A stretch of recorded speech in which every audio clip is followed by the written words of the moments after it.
하나님 말씀 신약성경 53쪽입니다. 마가복음 1장 8절. 나는 너희에게 물로 세례를 베풀었거니와 그는 너희에게 성령으로 세례를 베푸시리라. 아멘. 오늘 29문 두 번째입니다. 우리는 어떻게 그리스도의 값주고 사신 구속에 참여하는 자가 됩니까? 그리스도의 성신께서 그 구속을 우리에게 효력 있게 적용하심으로 우리가 그의 값주고 사신 구속에 참여하는 자가 됩니다. 네. 성령이라는 분의 그 성향과 성령의 우리들에게 역사하시는 그 적용이 과연 무엇을 의미하는지를 생각해 볼 것입니다. 성령님을 에너지로 생각하면 안 된다 했고, 성령도 한 분의 하나님이시기 때문에 인격체세요. 그러니까 누가 상이고 누가 하위고 이런 게 없으세요. 동등하세요. 삼위 하나님은요. 보면 양 부모님이 계시지만 엄마는 엄마 역할이 있고 아빠는 아빠의 역할이 있죠. 엄마가 아빠가 될 수 없고 아빠가 엄마가 될 수 없어요. 그리고 또 집에서 누가 높으냐 이런 것도 별 의미가 없어요. 아빠가 높으냐 엄마가 높으냐 이런 것도 의미가 없고요. 자녀 중에서도 누가 더 높으냐 이런 것도 별로 의미가 없듯이 하나님께도요. 삼위 하나님은 서로 위격은 다르시지만 동등하신 하나님이시다는 거 우리가 기억해야 되겠어요. 성령은 하나님 나라의 능력이라는 거 먼저 말씀드립니다. 하나님의 나라의 능력, 그게 성령이다라는 거예요. 요한복음 3장 5절입니다. 함께 읽어보겠습니다. 예수께서 대답하시되 진실로 진실로 내게 이르노니 사람이 물과 성령으로 나지 아니하면 하나님의 나라에 들어갈 수 없느니라. 아멘. 중요한 말씀이죠. 여기서 우리가 거듭난다, 구원받는다 이런 의미로 그냥 쉽게 헤아리고 지나가는 수가 있습니다. 성령이 우리를 구원시켜 주셔. 그건 맞는 말이고요. 성령이 아니면 구원받지 못해. 맞는 말입니다. 그러나 그저 성령은 우리들을 구원시켜 주시는 어떤 통과 의례처럼 이렇게 생각하면 안 된다고 말씀하고 있는 거예요. 뭐라고 얘기하냐면 사람이 물과 성령으로 나지 아니하면 하나님 나라에 들어갈 수 없다는 거예요. 하나님 나라에 들어가게 하는 것은 성령으로 들어간다는 겁니다. 성령이 아니면 하나님 나라에 못 들어간다는 거예요. 이거 좀 말의 위험성이 조금 있는데 이해를 위해서 말씀드리는 겁니다. 오해도 마시고 하나님이 하나님 나라에 들어가게 하느냐? 그거 안 된다는 거예요. 오해하지 마십시오.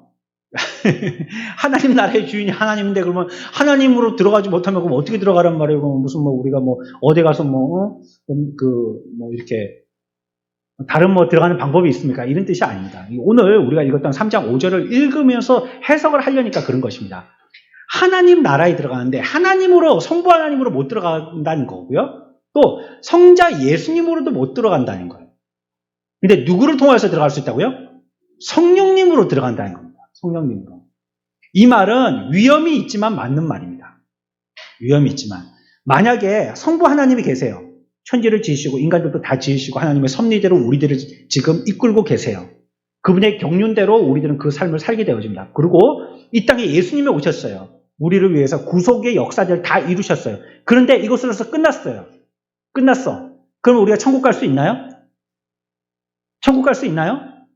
못 갑니다. 못 가. 우리가 지난번의 시간에 여기에 오늘 29문 첫 시간 할 때 뭐라고 배웠어요? 그 일을 우리들에게 뭐 하시는 분이 성령이시라고요? 하나님이 하시고 예수님이 하신 일을 우리 가운데 뭐 하시는 분이 성령이시라고요? 예, 적용하시는 분입니다. 만약에 성령이 안 계셨잖아요? 하나님은 하셨어요. 예수님도 하셨어요. 근데 적용자가 안 계시다. 그러면 그거는 그냥 역사입니다. 역사. 그렇게 하셨대. 교회 밖의 사람들이 보는 안목과 같은 겁니다. 예수 믿는 사람들은 성경에서 하나님이 천지를 지으셨더래. 예수님이 그들을 위해서 구원자가 되셨더래. 그러나 그들하고는 상관이 없죠. 그거 그냥 예수 믿는 사람들이 하는 얘기나 책을 듣고 그들이 그렇게 얘기하는 겁니다. 그게 우리에게는 전혀 다르게 와닿는데 그들에게는 그냥 하나의 사건, 역사로 끝난 거예요. 이게 어떤 차이입니까? 성령의 뭐 하심이 있어서예요? 적용하심이 있기 때문입니다. 그래서 성령이 아니시면 우리가 하늘나라에 갈 수 없는 겁니다. 그래서 맞다는 겁니다. 요한복음 3장 5절의 말씀이 성령으로 거듭나지 아니하면 천국도 준비되어 있고 갈 수 있는 문도 예수 그리스도로 열렸지만 성령이 아니시면 천국 가요? 못 가요? 못 가신다는 겁니다. 아무도 성령으로 나지 아니하면 천국 못 간다. 그러니까 이 말은 또 이렇게 해도 맞아요. 뭐 여러분들이 성경을 쓸 수는 없지만 우리가 말을 바꿔서 하나님이 아니시면 이렇게 해도 맞는 말이고요. 예수님이 아니시면 이렇게 해도 맞는 맞는 말입니다. 그러나 오늘 우리가 보았던 말씀에서는 성령을 강조하기 위한 것이니까요. 3장 5절에 있는 말씀을 갖다가 해석할 때는 성령이 아니시면 천국 갈 수 없다. 이렇게 얘기해도 이게 틀린 말은 아니라는 것입니다. 새 창조의 능력을 성령이 부어주시는 것입니다. 그래서 성령이 우리들에게 새롭게 창조하셨다는 것. 3장 5절에서는 어떻게 표현했어요? 새롭게 창조하신. 3장 5절에서 찾아보십시오. 뭐라고 말씀하셨어요? 새롭게 창조하신. 성령으로 뭐 하지 아니하면 나지 않는다는 것. 이게 새롭게 창조됐다는 것입니다. 그래서 우리는 이걸 뭐라고 불러요? 거듭남이라고 합니다. 거듭남. 성령으로 나게 하지 아니하면. 그래서 하나님 나라에 들어가는데 엄마가 아기를 갖다가 낳아야지 낳는 거 아니에요. 그렇죠? 엄마 뱃속에 있다고 이 아기가 낳아진 게 아니잖아요. 뭐 아이를 위해서 이름도 다 짓고 뭐 태명도 짓고 뭐 오만 거 때만 거 다 준비해 놨어요. 근데 엄마가 낳아야 될 거 아니에요. 낳아야지 애가 나올 거 아니에요. 낳지 않으면 애가 어떻게 나와요? 뱃속에 있는데 여전히 뱃속에 있다는 사실 알아요. 우리가 모르는 게 아니란 말이에요. 뱃속에 있었고 있게 하게 되리라는 것도 우리가 알아요. 그러나 결과적으로는 엄마가 낳아야지 아기가 나오는 거 아니에요. 그것처럼 여기서도요. 어머니에 의해서 아기가 나오듯이 성령께서 행사하여 주셔서 그 일을 행하심으로 통하여서 우리는 낳게 된다는 거예요. 나아지게 된다는 거예요. 성령이 하셔서 낳게 된다는 거예요. 근데 이게 낳게 된다라고 표현했지만 3장 5절에는 낳게 된다는 걸 어떻게 표현했어요? 나지 아니하면 그 뒤에 이걸 어떻게 표현하냐면 하나님 나라에 들어갈 수 없다 이렇게 표현했어요. 그러니까 성령으로 의해서 낳는다는 것은 성령에 의해서 어디 간다는 말이에요? 하나님 나라에 간다. 하나님 나라에 가는 것은 성령으로 나아지는 것과 같다. 거듭나는 것. 거듭나게 되어지면 하나님 나라에 간다 이 말이죠. 우리 노래하잖아요, 애들. 돈으로도 못 가요, 뭐. 얼굴 잘생겨도 못 가요, 뭐. 어여뻐도 못 가요. 어떻게 하면 가는 나라? 거듭나면 가는 나라. 어느 나라요? 하나님 나라. 뭐로 가는 나라? 믿음으로 가는 나라? 무슨 나라요? 애들에게 가르치는 거잖아요. 그 굉장히 복음적인 노래죠. 매우 복음적인 노래죠. 그게 참 가사치고는 촌스럽게 짝이 없는 가사지만 굉장히 복음적인 거죠. 그대로입니다. 그러니까 성령으로 인해서 가게 되어진대요. 거듭나면 하나님 나라에 가게 된다. 지금 3장 5절 얘기하고 있는 것입니다. 고린도전서 2장 12절입니다. 함께 읽어봅시다. 우리가 세상의 영을 받지 아니하고 오직 하나님으로부터 온 영을 받았으니 이는 우리로 하여금 하나님께서 우리에게 은혜로 주신 것들을 알게 하려 하심이라. 아멘. 여기도 중요한 말씀 있죠. 보세요. 우리가 세상의 영을 받지 아니하고 무슨 영을 받았어요? 네? 여러분들 표현 정확하게 하셔야 됩니다. 하나님의 영이라고 그렇게 안 해놨어요. 어떻게 했어요? 예, 하나님으로부터 온 영이라고 했어요. 하나님으로부터 온. 하나님의 영 안 그러고요. 하나님으로부터 온 영이에요. 그분으로부터 온 영이시란 말이에요. 그렇죠? 뭐 물론 하나님의 영이 틀립니까? 그러면 이렇게 하면 저도 맞다 할 수밖에 없겠죠. 이게 막 시험에 문제 나왔어요. 그러면 하나님으로부터 온 영이 정답인데 그러면 하나님의 영은요? 그러면 그것도 정답입니다. 그러나 오늘 말씀은 하나님으로부터 온 영, 우리 정확하게 해봅시다. 받았으니 이는 우리로 하여금 하나님께서 우리에게 은혜로 주신 것들을 뭐하게 하려고? 알게 할. 하나님이 우리에게 은혜 주셨는데 그 은혜 주신 게 우리가 오전 시간에도 배웠잖아요. 그들이 하나님을 찬양한 것이 무슨 이유 때문이라고요? 주신 은혜들. 이게 너무 감격스러워서 하나님께 찬양했다 했잖아요. 그것을 알게 하시는 분이 누구라는 거예요? 예. 우리에게 은혜 주신 것을 알게 하시는 분이 성령이시라는 거예요. 하나님으로부터 온 영, 그분. 하나님으로부터 온 영, 그분은 하나님이 내게 어떤 은혜를 주셨는지 알게 해주신다는 거예요. 그렇기 때문에 거듭나는 것이라든지 앞에서 말씀드렸죠. 3장 5절 요한복음, 그 다음에 고전 2장 12절에서 말씀드린 것처럼 이렇게 우리가 하나님의 은혜를 알게 되는 것, 깨닫게 되는 것, 그러니까 거듭나는 것, 또 깨닫게 되는 것, 이런 것, 이게 전부 다 누가 하시는 일이라는 거예요. 예, 성령, 하나님으로부터 온 영, 그분이 하시는 일이라는 거예요. 자, 정리해 봅시다. 하나님이 하나님으로부터 온 영 우리들에게 보내주셨어요. 그 영을 통해서 우리들은 뭐 하게 된다고요? 요한복음 3장 뭐 하게 된다고요? 거듭나게 되고, 우리는 거듭나게. 다시 볼까요? 진실로 진실로 너희에게 이르노니 사람이 물과 성령으로 나지 아니하면, 성령으로 나지 아니하면 어디에 못 들어가요? 그 말이 무슨 말이라고 했어요? 거듭난다는 거죠. 그렇죠? 그렇죠? 거듭나지 아니하면 안 된다는 거죠. 누구로 말미암아? 물과 성령으로 얘기했잖아요. 성령으로 거듭나게 된다. 거듭나게 된 것과 또 두 번째 고전 2장 22절에서는요. 우리에게 주신 은혜를 누구로부터 알게 된다고요?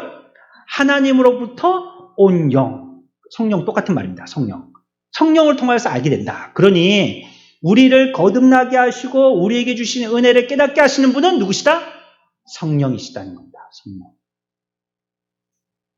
그렇기 때문에 이 일을 성령께서 하시는 일을 우리가 알아야 된다는 것입니다. 성령은 이 일을 하신다. 우리가 물론 괜찮아요. 가서 그 집에 가서 부인한테 요청할 수도 있어요. 어머니 제발 이 문제를 해결해 주십시오. 이래도 어머니가 남편 보고 얘기해 줄 수 있죠. 귀뜸해 줄 수 있죠. 옆집 순이 엄마가 나한테 찾아와서 이런 문제가 있다고 당신이 좀 해결해 주면 좋겠다라고 이렇게 부탁을 들어왔는데 좀 해결해 주지. 이렇게 얘기할 수도 있죠. 아니면 그 아들을 붙들어 놓고도 얘기할 수 있죠. 얘야, 아줌마 집에 이런 일이 있는데 너희 아빠가 그 일을 관여하신다면서 그 일을 어떻게 잘 안 되겠니? 이렇게 하면 또 얘가 집에 가서 아빠, 옆집에 아줌마가 이렇게 부탁하시던데 이거 좀 안 돼요? 이렇게 얘기할 수 있겠죠. 그런데 제일 좋기는 어떻게 누구를 만나는 게 제일 좋습니까? 당사자 아빠를 만나는 게 제일 좋죠. 말을 건넬 때는 더해지든지 빼지잖아요. 그리고 어떤 간절한 느낌이 그대로 전달되지는 못하잖아요. 그러니까 제일 좋기는 가서 만나는 겁니다. 가서. 사람들은요, 만났을 때 무슨 문제가 조금 해결되는 것 같아요. 저도 제 성향상 만나길 기피하는 성향의 사람입니다. 좀 될 수 있으면. 제가 좀 지적받는 것 중에 하나가 자꾸 피하려고 한다는 거. 이거 지적받습니다. 그 문제에 대해서 정면 돌파하지 않고 자꾸 피하려고 하든지 아니면 안 만나려고 한다는 거예요. 그건 내가 도망가는 건 아닌데 그렇다고 적극적으로 만나려고 애쓰지도 않는다는 거예요. 이게 저희 단점 중에 한 가지입니다. 그런데 그렇다고 문제가 해결되는 건 아니더라고요. 그냥 그렇게 이렇게 덮이는 거예요. 그냥 그렇게 놔두면. 덮일 뿐이지 해결은 안 돼요. 그렇지만 가서 이렇게 좀 얼굴도 낯뜨겁고 얘기하려니까 부끄럽고 할 말도 없고 아니면 오히려 내가 가고 말했다가 문제가 훨씬 더 악화될 수도 있을 것 같고 그러나 잘 준비하고 간다면 자꾸 만났을 때 뭔가 문제 해결의 기미가 보이더라고요. 조금씩이라도. 한 번 만나고 두 번 만나고 그러면 나중에는 원수들도 친해지고 밥 한 그릇 먹자 하고 커피 한 잔 마시다 하고 그러면 나중에 뭐 동네에서 길거리에서 만나더라도 인사하고 그냥 서로의 안부 묻고 이렇게 지나갈 수 있죠. 근데 그렇지 않으면 저쪽에서 나타나면 이쪽에서 싹 돌아가고 말이죠. 아 비슷하다 실루엣이 그런 것 같으면 아예 그냥 집으로 나왔다가 다시 들어가고 이렇게 된단 말이에요. 그러니까 제일 정확하고 분명하기는 당사자한테 바로 얘기하는 겁니다. 우리가 어떤 대상에게 뭘 요청해야 되는지 잘 모를 때 이거 우리가 헤맬 수 있어요. 그러니까 우리에게 깨닫게 하여 주시는 것과 구원받게 하시는 것이 성령이니까 그때는 예수님, 하나님이라고 부르기보다는 성령님께 요청해야 됩니다. 성령님. 무엇과 무엇이요? 첫 번째, 거듭나는 것. 두 번째, 은혜를 깨닫게 되는 것. 이거를 요청할 때는 누구에게 요청한다고요? 성령께 요청하는 게 맞단 말이에요. 하나님, 저자 이 말씀 듣고 깨닫게 하여 주십시오. 제가 하나님 이렇게 했지만 성령님 이렇게 하는 게 맞단 말이죠. 더 정확하게는 성령님 저 사람을 깨닫게 해주십시오. 성령님 저 사람을 거듭나게 해주십시오. 더 정확한 표현이라는 것입니다. 성령께서 이것처럼요. 그리스도에 이루어 주신 역사적인 구원을 우리들에게 적용시켜 준다는 것 이걸 깨닫고 성령을 의지하는 것이 중요한 것입니다. 그분이 행하신 이 일 있죠. 그 역사. 그분이 십자가에서 2000년 전에 죽으셨던 그 역사. 그 역사가 성령을 통하여서 거듭나게 된다 했잖아요. 또 그 은혜는 우리가 믿을 때 내 것이 되는 것이고 내가 하나님 나라에 가게 된다 했잖아요. 이게 성령으로 말미암아 되는 것이거든요. 그러니 우리들에게는 반드시 성령 하나님이 필요하신다는 것을 갖다가 우리는 깊이 깨달아야 된다는 것입니다. 그냥 뭉텅거리로 하나님이 필요합니다. 이런 것보다는 성령 하나님이 우리에겐 반드시 필요합니다라는 것을 기억하는 것이 중요하다는 거예요. 이런 거에 대해서 표현을 잘하는 곳이 있고요. 잘 못하는 곳이 있는데 우리 동양권의 사람들은 이걸 좀 정확하지는 않은 것 같아요. 표현이. 그냥 두리뭉실하지. 근데 책을 보면 저희 서양 사람들은요. 정확하게 표시합니다. 이거는 그냥 하나님 예수님은 아예 그 내용에 아예 그냥 안 나와요. 하나님 예수님은. 그냥 성령님 뿐이 없어요. 그냥 성령님. 또 어떤 곳은 반대로 성령님은 한 단어도 안 나오고 그냥 예수 그리스도밖에 없어요. 그러니까 표현이 정확해요. 우리가 이걸 깨닫는 게 중요하다는 거예요. 이거 아는 게 중요하다는 것입니다.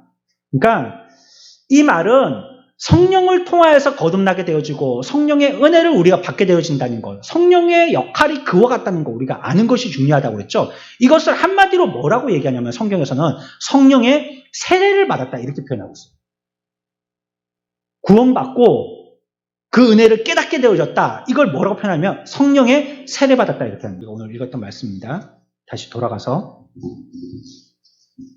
같이 읽습니다. 시작. 나는 너희에게 물로 세례를 베풀었거니와 그는 너희에게 성령으로 세례를 베푸시리라. 아멘. 세례를 베풀어 주세요. 세례를 베풀어 주시는데 뭐로 세례를 베풀어 주세요? 성령으로. 성령으로 세례를 베풀어 주신다는 거예요. 우리에게 성령으로 세례를 베풀어 주신다는 거예요. 성령으로 너희에게 세례를 주시리라. 이걸 말씀하셨습니다. 이게요, 이제 사도 요한에 가서는요, 사도 요한의 예언대로 곧 그처럼 될 것이다 라고 또 예수님 말씀하십니다. 사도 요한이 앞에서 얘기했는데, 이런 얘기를 했는데, 사도 요한이 얘기한 것처럼 될 것이다. 이렇게 얘기했어요. 그리고 사도행전 1장 4절과 5절입니다. 같이 읽읍시다. 사도와 함께 모이사 그들에게 군부하여 이르시되 예루살렘을 떠나지 말고 내게서 들은 바 아버지께서 약속하신 것을 기다리라. 요한은 물로 세례를 베풀었으나 너희는 몇 날이 못되어 성령으로 세례를 받으리라 하셨느니라. 아멘. 사도 요한의 예언은 이렇게 되리라 한 것을 말씀하고 있는 거예요. 이렇게 될 것이다. 성령으로 세례를 받게 될 것이다. 이렇게 얘기하고 있는 거예요. 그리고 또 베드로는 이것이 이루어졌다라고 얘기하고 있거든요. 뒤로 조금 가면요. 사도행전 2장 33절입니다. 같이 읽읍시다. 하나님이 오른손으로 예수를 높이심에 그가 약속하신 성령을 아버지께 받아서 너희가 보고 듣는 이것을 부어주셨느니라. 아멘. 예수님이 말씀하시고 세례 요한이 얘기하고 사도 베드로가 그와 같은 것을 거듭해서 자꾸 얘기하고 있는 거예요. 뭐라고? 성령의 세례를 받을 것이라고. 성령이 역사하실 것이라고. 이제 예수님께서 이 역사를 마치고 나시면 그 약속하신 성령을 부어주실 거라고. 이제는 성령의 시대가 될 거라고. 성령의 세상에 오실 거라고. 오늘날의 우리의 삶 가운데 성령이 역사하실 거라고 얘기하는 거예요. 저와 여러분들이 지금 있는 곳은 성령이 역사하시는 시대입니다. 하나님 안 보이잖아요. 물론 살아계십니다. 예수님도 안 보이잖아요. 하나님 우편에 계시죠. 지금 승천하셔서 거기서 계시잖아요.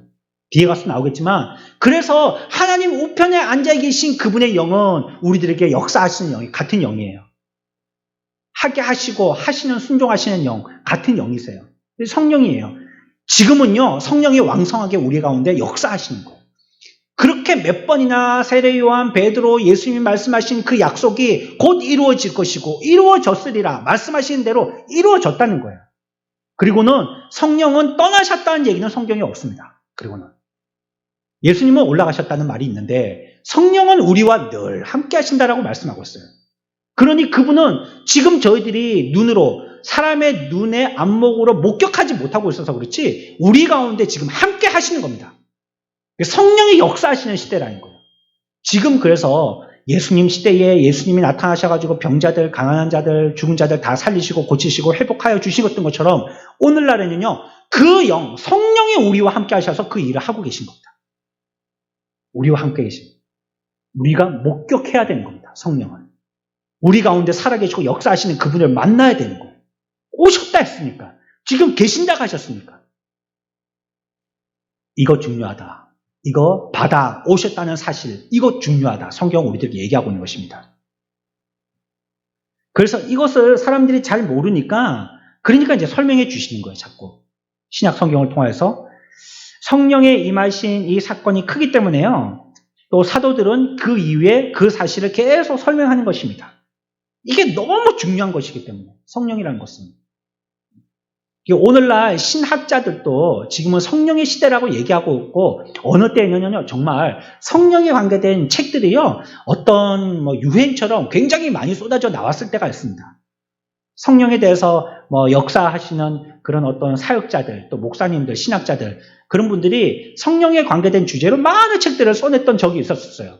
근데 지금은 성령의 시대라고 얘기하지만 성령을 거론하는 사람들이 잘 없어요.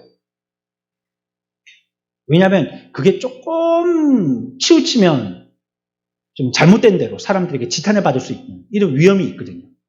그렇다고 너무 얘기하지 않으면 기독교가 아닌 것 같고 그러니까 적당한 선에서 살짝 조미료처럼 살짝 치고 들어가고 살짝 치고 들어가고 이런 식으로 정도뿐이 안 쓰는 것 같아요. 그냥 분명히 성경은 오늘날 시대가 성령의 시대고 성령이 함께하는 시대이기 때문에 성령을 우리가 자각하고 그것을 아는 것이 중요하다 이렇게 얘기하고 있습니다. 그리고 사도들로부터도 계속 이걸 강조하고 있습니다. 고린도전서 12장 12절입니다. 남녀 한 절씩 나누어서 읽겠습니다. 시작. 몸은 하나인데 많은 지체가 있고 몸의 지체가 많으나 한 몸인과 같이 그리스도도 그러하니라. 우리가 유대인이나 헬라인이나 종이나 자유인이나 다 한 성령으로 세례를 받아 한 몸이 되었고 또 다 한 성령을 마시게 하셨느니라. 아멘. 교회를 설명하고 있는 겁니다. 지금 고전 12장 12절은 교회를 설명하고 있는데 여기서 뭘 자꾸 강조하고 있습니까? 누구로 말미암아?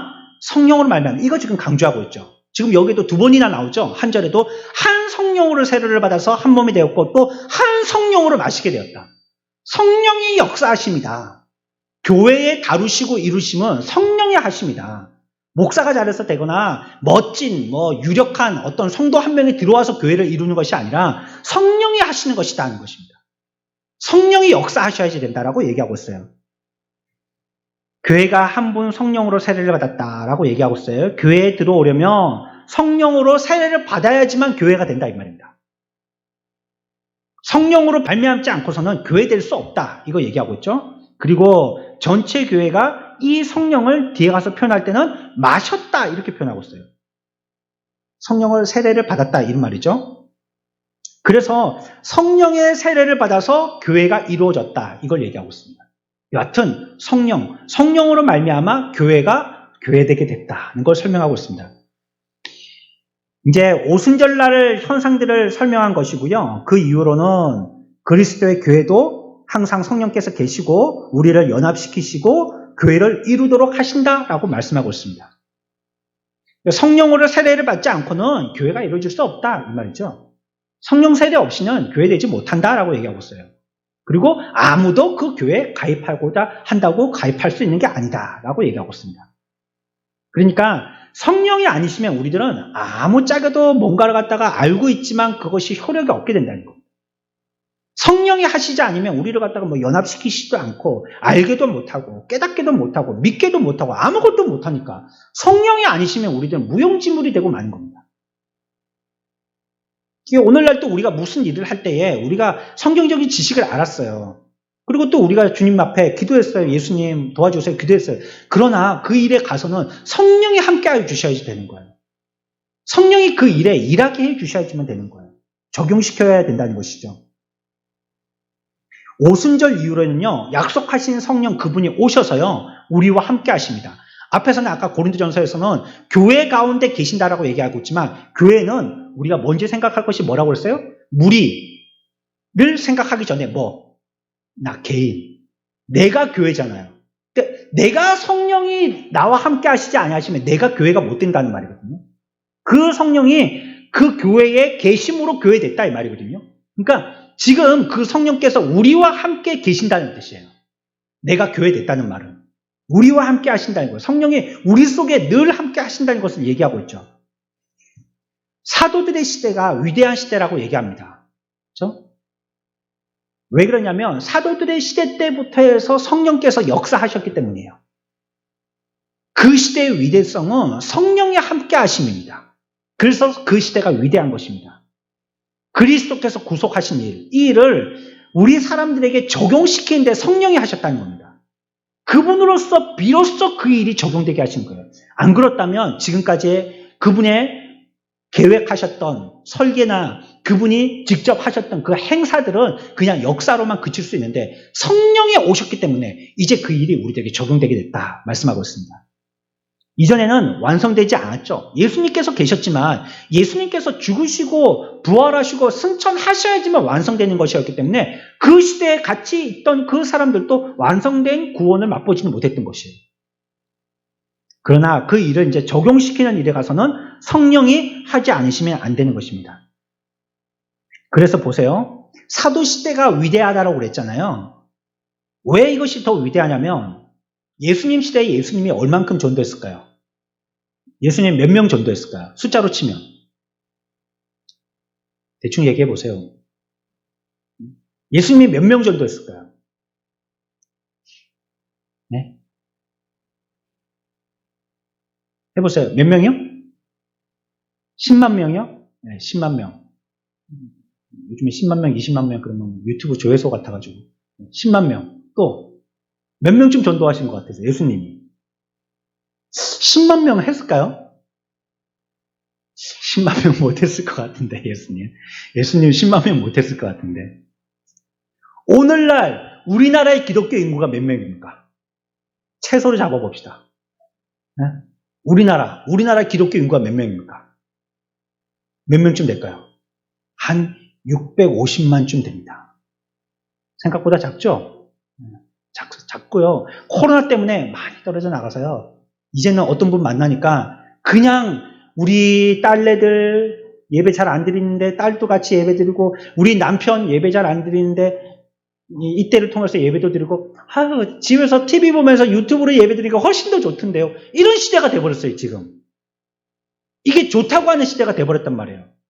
남편 애들 교회 가자 하면 교회 안 가는데 유튜브로 예배 드리니까 그나마 앉혀놓으니까 그게 훨씬 더 좋다. 이런 시대가 돼버렸단 말이에요. 혹하죠, 여러분들. 설득력이 있게 들리죠. 그렇죠? 그게 훨씬 낫다라고 얘기하는 시대가 됐고 청년들은요 빠져나가서 돌아올 줄 모릅니다. 이제 큰 교회 청년들 얼마나 많이 빠져나가는지 모릅니다. 세상으로 가서요 이제 더 이상 유튜브 앞에도 안 앉아요. 뭐 예배 그렇게 실시간 예배에 앉지도 않습니다. 이제 그들은 이제 언제쯤 돌아올까요? 장례식 때쯤 되면 돌아오겠죠. 장례식 때쯤 되면. 이런 시대가 됐습니다. 그래, 650만 칩시다. 650만.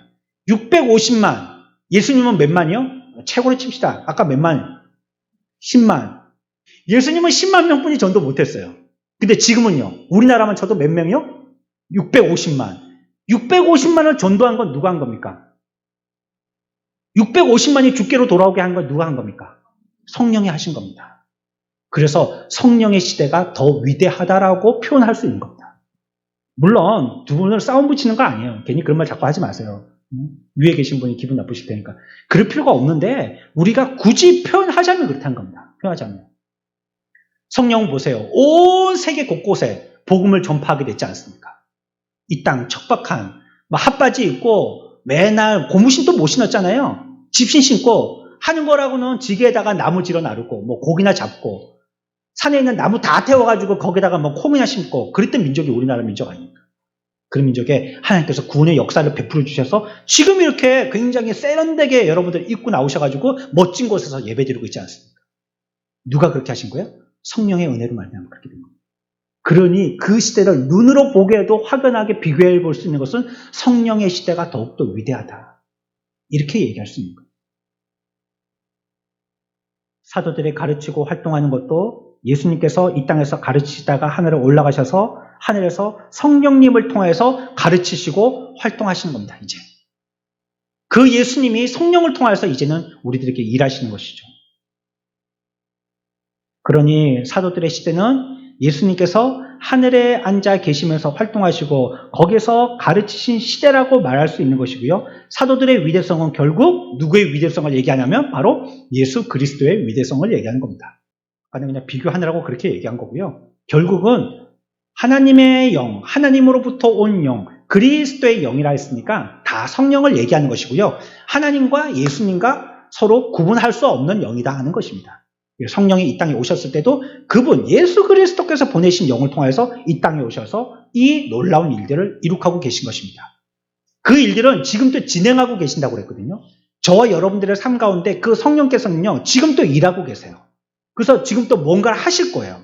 여러분들의 삶 가운데 그것을 간섭하고 계신단 말이에요.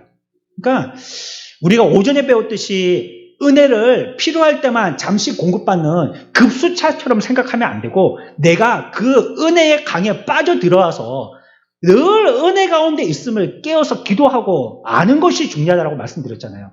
우리들도 성령이 우리 가운데 역사하는 것은 내가 무엇인가 시험 합격해야 되겠고 건강해야 되겠고 승진해야 되겠고 그때만 필요해서 성령님을 부를 게 아니라 지금 또 성령이 역사하시는 걸 우리가 이제 눈으로 떠서 봐서 알아야 된다는 거예요. 지금까지는 겨우 그때만 눈 떠갖고 봤는데 이제는 늘 그렇다는 거. 우리의 상황의 형편에 성령의 역사가 어디든지 함께 하시고 계속 우리들에게 간섭하신다는 것을 우리가 보고 느끼고 깨닫는 것이 중요하다는 겁니다.